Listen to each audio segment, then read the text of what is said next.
ఏంటి సునీత లేట్ అయింది? పక్కన కొంచెం పని ఎక్కువ అయిందమ్మా. సరే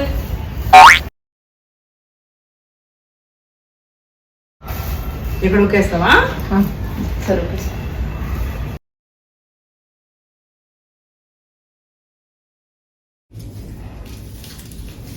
అమ్మగారు మీకు ఈ విషయం తెలుసా?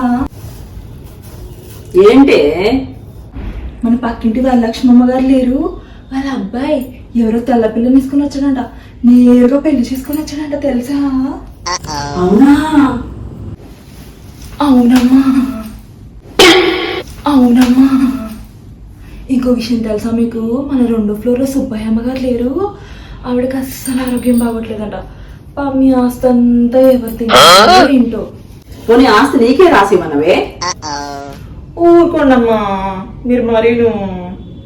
పక్కింటి ముచ్చట్లని బాగానే చెప్తావే, ఇంత కంట్లో వినవా? వంట చేయాలి, వెళ్ళు. ఇప్పుడే తోమెత్తానమ్మా. వీడికి ఇంత మంచి ముచ్చట్లు చెప్పిన పనే కావాలి. పని చేయదు కానీ ముచ్చట్లు బాగా చెప్తుంది. Please do like, share, comment and subscribe to our channel Shruti Palli with Mom.